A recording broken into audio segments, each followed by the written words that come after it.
Imagine this.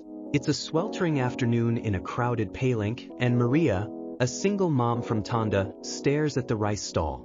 What used to cost 50 pesos a kilo now demands 60, sometimes 70. She skips her afternoon merienda to stretch her 300 peso daily budget for her 2 kids.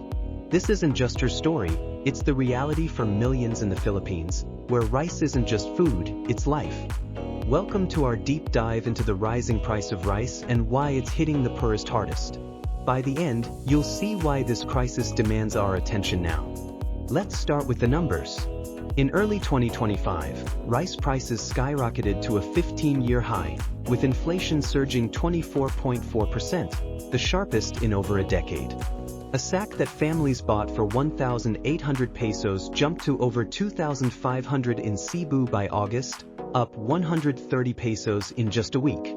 Even as prices dipped slightly by September, down 19% year-on-year thanks to imports, the average household still pays 10 to 15% more than last year.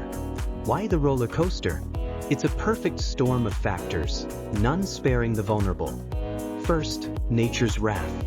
The Philippines, battered by 20 typhoons a year, saw El Niño's drought in early 2025 slash Palay production by 5 to 7%, forcing farmers to sell early at low Farmgate prices, sometimes just 15 pesos per kilo.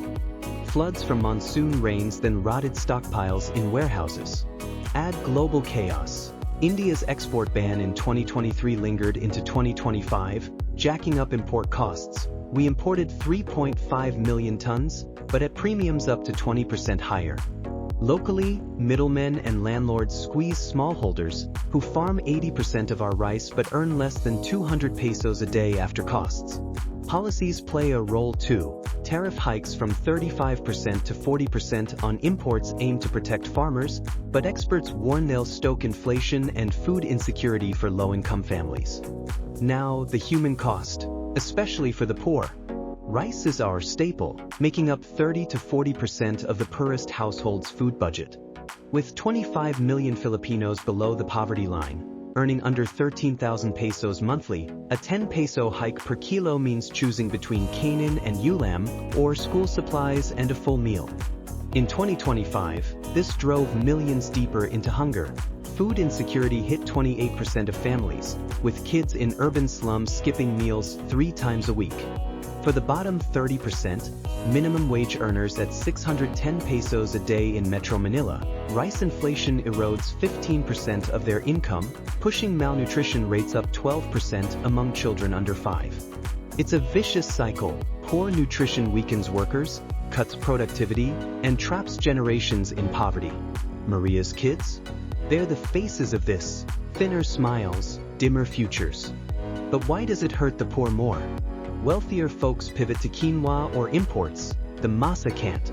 Subsidies like the Rice Competitiveness Enhancement Fund reach only 20% of small farmers, leaving urban poor without buffers.